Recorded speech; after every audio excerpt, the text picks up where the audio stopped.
Bueno, estamos viendo que parte de la noticia del día la estamos viendo, la estamos escuchando, viene siendo este asunto de que después de que el fin de Cristina anunciase que se va a presentar como candidata en provincia, de repente parece que va a salir, de repente, el dictamen de la Corte Suprema que estaría confirmando la condena. Tomorrow.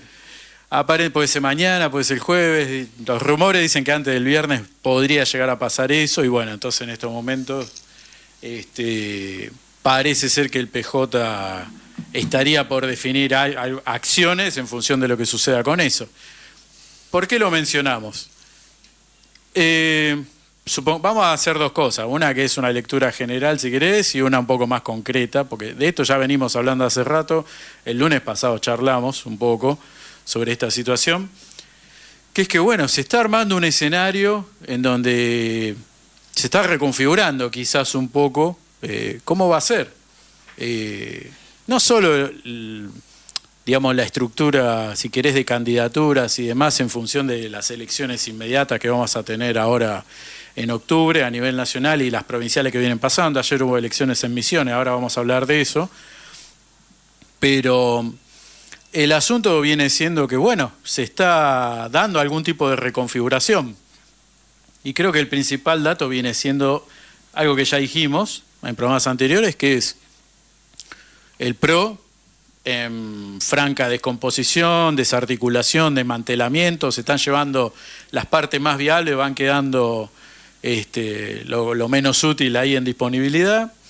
Algo que no nos sorprende, ¿no? Porque, bueno, los sectores de la centroderecha directamente están haciendo el salto, ¿no?, a la Libertad Avanza, que empezó siendo un experimento ahí de laboratorio estandapero y hoy, bueno, es la presidencia y, bueno, están haciendo todo lo que ya sabemos, o mejor dicho, no están haciendo nada, por lo menos en función de los intereses populares, las necesidades del pueblo, y sí están haciendo mucho para que se enriquezcan cada vez menos, ¿no? Quiero decir, los grupos empresarios, los grandes terratenientes y grandes grupos financieros internacionales que están lavando guita a dos manos acá.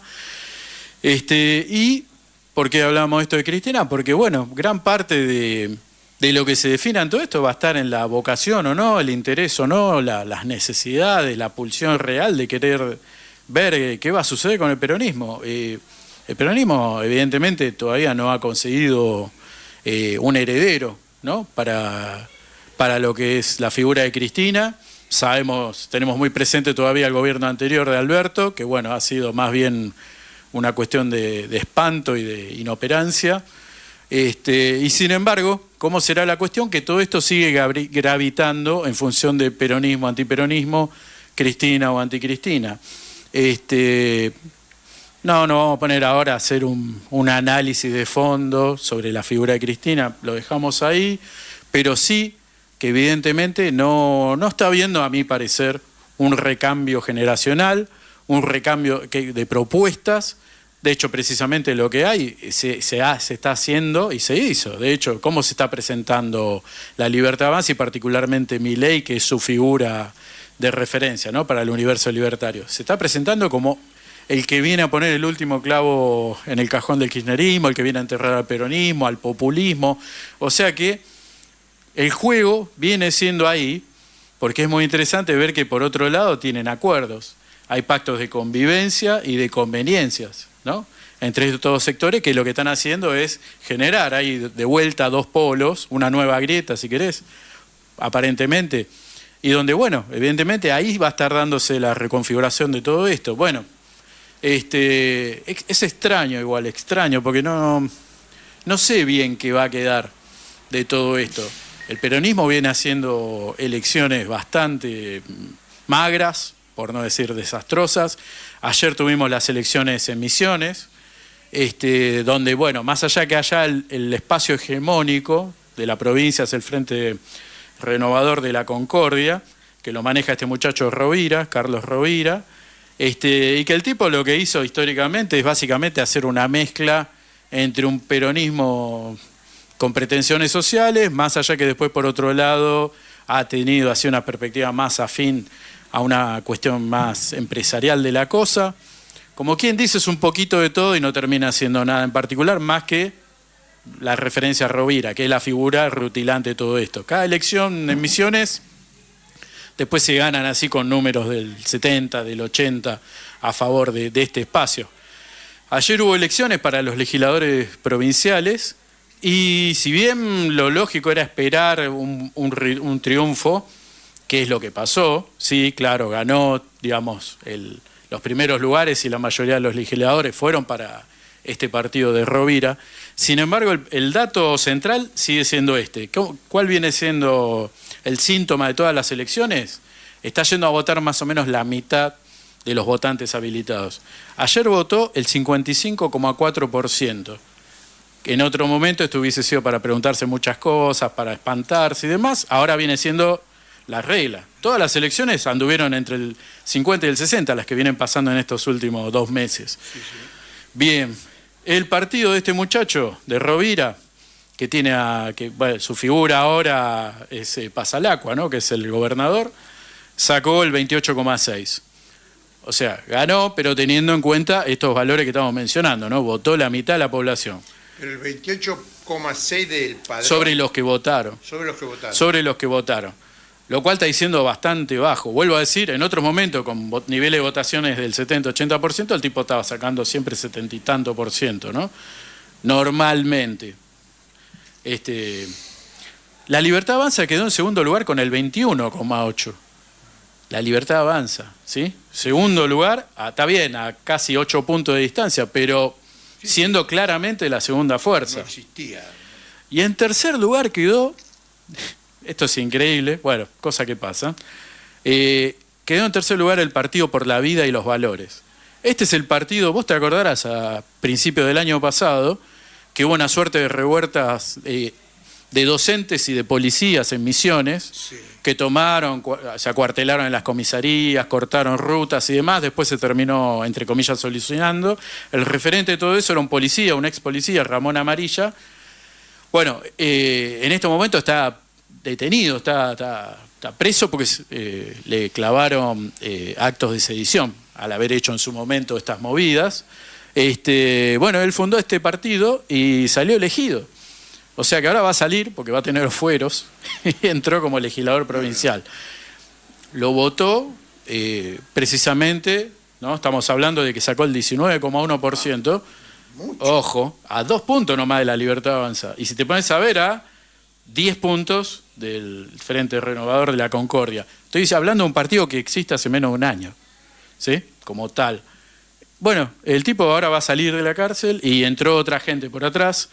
Bueno, podemos encontrar recién, en séptimo lugar encontramos Confluencia Popular por la Patria, como el nombre lo indica, es uno de los espacios del peronismo, pero es un espacio hegemonizado por sindicatos, ¿no? Son candidatos sindicales de distintos gremios.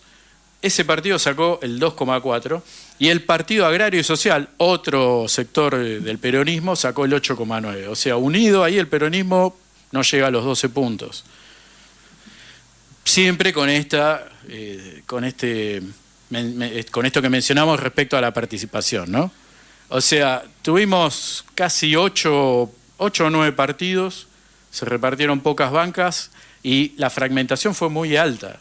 No estamos hablando de que hubo un partido que sacó el 40%, el 50% o más, que sería lo esperable normalmente, lo cual, por un lado, habla de que, bueno, como viene pasando en las elecciones provinciales, el partido que gobierna viene ganando, pero acá los márgenes se achicaron bastantes, y estos segundos lugares los vienen ocupando, si no es la Libertad Avanza, sino es o la Libertad Avanza o partidos similares, afines, filolibertarios.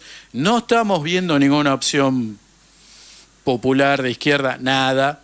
Y vemos mucho de esto, como pasó acá en la ciudad. Muchos partidos de centro-derecha, minúsculos, pero que están ahí, que se presentan, lo cual nos está hablando un poco de ese escenario. No está habiendo propuesta popular, por lo menos desde una perspectiva crítica, y que tenga presencia, y que cuanto menos sea oposición o confrontativa al gobierno. Esto es un poco el síntoma, creo yo, de lo que viene aconteciendo. Porque para también tener presente otra cosa, y ahí por ahí vamos entrando un poco a lo que queremos charlar hoy, que es continuar con el debate que tratamos de empezar a mencionar a partir del lunes pasado, de que empecemos a hablar de la necesidad de empezar a confluir y de constituir algún tipo de unidad o de acuerdo en perspectiva popular, solidaria, ¿no? Algo que nos parece que tiene que empezar a darse, ¿no? Algún frente popular que vaya, que sea un cambio, una diferencia frente a todo lo que venimos viendo, que básicamente es andamiajes, grupos y sectores que representan de centro derecha hasta la derecha más explícita, y es lo único que vemos, y no parece haber un proyecto diferente, alternativo. Directamente parece ser como que no hay proyecto, no lo hay, de hecho. Por eso es interesante lo que vos mencionabas hace un rato con la propuesta, tanto de lo que están hablando, van a estar hablando, bueno, en este momento deben estar empezando con la actividad los compañeros, con las distintas publicaciones y demás, pero que por otro lado, bueno, también está tu propuesta, ¿no?, del libro sobre la revolución industrial y sobre que, digamos, la izquierda o los espacios, por lo menos con perspectivas afines al socialismo y a pensar un proyecto popular, nacional, ¿no?, de desarrollo precisamente, tiene que empezar a tener algún asidero concreto y empezar a darse debates que no se están dando, porque hasta ahora lo que venimos viendo siempre es esto, ¿no?, de la izquierda que vemos, la que conocemos, que en general es la parlamentaria, tiene una dinámica coyunturalista, pero no hay propuestas ni perspectivas estratégicas de proyectos, ¿no?, de algo concreto, de fondo, y queda nada más en esto, en el puro coyunturalismo y en seguir adelante de la noticia del día y no construir algo de largo aliento. El miércoles pasado tuvo lugar, y lo habíamos anunciado, que varios espacios, los residentes y los médicos del Garrahan, las compañeras del Ni Una Menos y otros espacios habían estado convocando masivamente a apoyar la marcha de los jubilados. Y hubo una convocatoria masiva, y como pasó en otras ocasiones en las que fue así, todo el protocolo anti-movilización, anti-piquete, anti-marcha, pongámosle el nombre que se quiera, de parte de Patricia Bullrich, queda desbordado, demostrando algo que puede parecer obvio, pero a veces parece que no, que es que lo masivo termina desbordando las capacidades represivas más allá de las intencionalidades que hayan, ¿no? Y no se registró ningún conflicto esta vez. Porque había un operativo importante, pero sí, lo retiraron cuando... Yo creo que cuando vieron la masividad dijeron, sí, ya está. Yo creo que no es que no puedan reprimir, porque tienen capacidad para reprimir, pero el costo político... es alto. Iba a ser grande. Ayer hablamos un poquito con algunos compañeros en la reunión que tuvimos en La Plata, no ayer, no, el sábado. Sí. O con otros compañeros, ¿no? En otro lugar creo que hablamos esto. Más o menos coincidíamos. Yo lo que decía que lo veía como de alguna manera, una continuidad del miércoles aquel que vinieron las hinchadas. Sí, sí. Como que fue un miércoles popular, que esa vez reprimieron. Sí, sí. Una gran represión. Yo estuve ahí, vimos muchos compañeros y más compañeros. El bombazo a Pablo Grillo. Exacto. Que por suerte sabemos que esta semana le dieron el alta hospitalaria, ahora se está recuperando en su casa, así que eso nos alegra. Bueno, buenísimo. Y este miércoles último también fue una linda movilización. No todavía de esas de desbordar la plaza de los dos congresos, pero había mucha gente. Había mucha gente, muchos sectores sociales, no estaban los grandes sindicatos, no estaba la CGT. No. Más allá que hubo convocatorias, pero no se los vio. No se los vio. Pero es que está pasando algo por abajo, me parece. Va a tardar a que madure, pero están pasando cosas, pero buenas, me parece, por abajo. Tienen que empezar a pasar. No todo es de derecha. No toda la realidad es de derecha. Tiene que empezar a darse, porque también pasa esto, ¿no?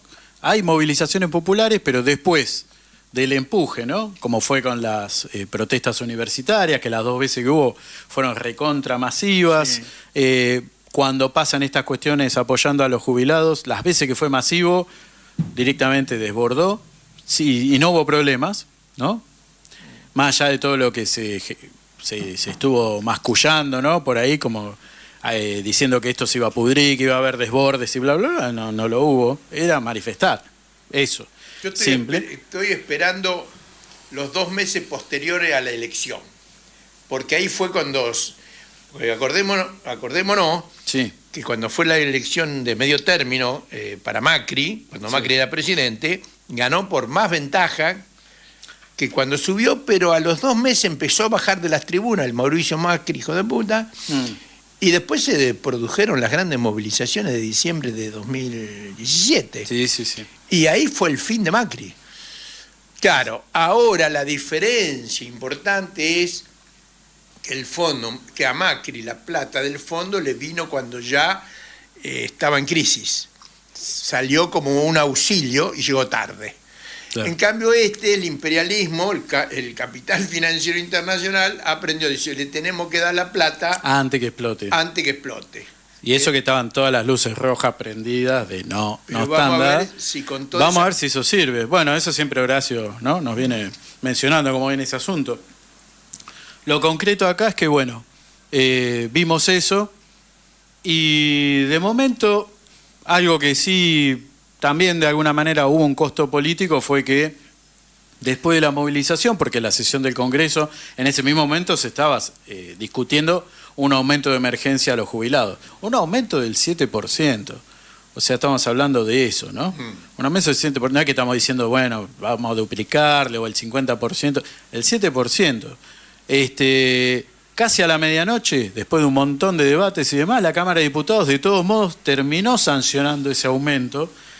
Ya te digo exactamente, es el 7,2% de aumento y que quedó poco claro, pero era probable que también eso incluya a estos 30.000 pesos que se vienen dando, entre comillas, como un bono, de que quizás también aplicaba hacia eso quedaba por especificarse, de manera que por ahí los jubilados y las jubiladas podían llegar a estar percibiendo cuanto menos 374.000 o quizás algo más. O sea, seguimos debajo de la línea de la pobreza, seguimos en la miseria y demás, pero sería algo. En un sentido, yo creo que acá lo que hubo fue una derrota en esto, ¿no? Porque se aprobó, salió el presidente, por supuesto, inmediatamente y todo su séquito de reventados. Claro, salieron a decir que esperaban, porque claro, ¿qué pasa con esto? Ahora esto pasa a senadores. Senadores tienen que confirmar, hacer algún remiendo o desechar. Pero, bueno, veremos qué escenario se va a dar cuando esto se trate, porque claro, ahora esto puede ser esta semana, la que viene, andás a ver cuándo se les ocurre que va a ser. Y si llegase a salir, ya igual de todas maneras el presidente habló de que él no va a tener ningún problema en rechazarlo, ¿no? Bueno, eso va a tener un costo político, esperamos, suponemos, veremos qué pasa con todo esto. Sin embargo, mientras estamos hablando de esto y estamos hablando de estas miserias, el presidente está de gira por Europa, dando vueltas, ¿no? Pagando fortunas, ¿no? En hoteles y demás, como si nada, mientras acá pasa todo esto. Y bueno, ¿por qué decía que esto nos lleva un poco al debate que estamos queriendo charlar? Y vamos como entrando nada más ahí como en el cierre de esto. Hay varios temas que tenemos que empezar a encarar, porque para pensar... ya lo dijimos varias veces de que Milei y este gobierno que tenemos no empezó ahora.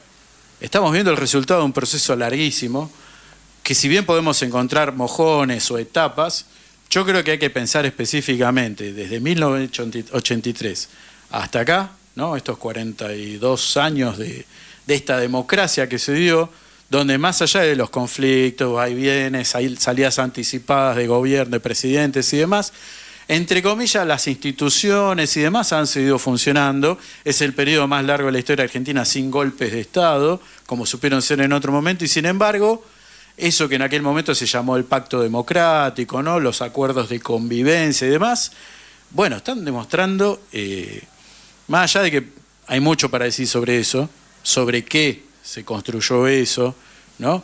Y cómo se llegó a ese escenario, pero lo que estamos viendo es claramente una democracia burguesa, por supuesto, pero una democracia de bajísima calidad. Ya hemos hablado muchísimo sobre lo expresan los propios legisladores, solamente por decir algo, ¿no? Sea tanto senadores como diputados. Solo por mencionar el caso Cuadra, pero podemos hablar cada vez que se han querido meter las leyes que se quisieron meter, salieron acuerdos, salieron aportes para las provincias y demás, y levantaron la mano sin ningún problema, ¿no? Lo que después el presidente llamó los héroes, ¿no? Sí, sí. De estas cuestiones, y eso incluye a todos los partidos, salvo, bueno, por supuesto, la bancada del FIT y demás.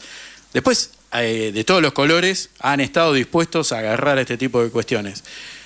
Y este síntoma que vemos, ¿no? Recordemos que al 83 se llegaba con una intencionalidad de una politización de la sociedad, una intencionalidad en la participación, una necesidad de que haya algún tipo de esclarecimiento y de resarcimiento por los desastres, ¿no? Que generó la dictadura social, económica, a nivel de genocidio que se llevó aquí, algún nivel de justicia, ¿no? La necesidad, el lugar que ocuparon los derechos humanos durante mucho tiempo, y todo esto hoy se ha banalizado, se ha perdido, hay una lógica de que la democracia es vista básicamente como nada, como un simple resquicio para el acceso al poder.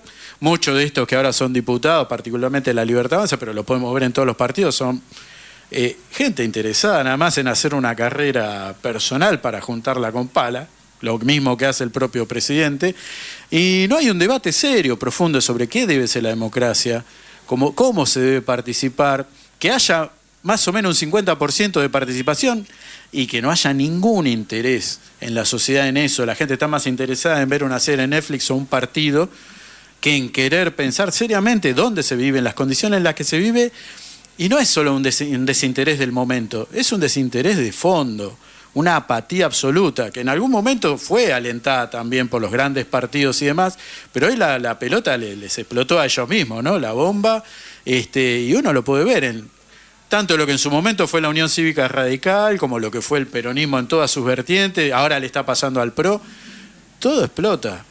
Claramente estamos yendo hacia una dispersión absoluta, un desinterés absoluto por lo político, y la política vista estrictamente como eso, como una posibilidad de acceder a ganancias, guita, ¿no? Favores y todo eso, y no ver la política como una chance, como una posibilidad de cambio.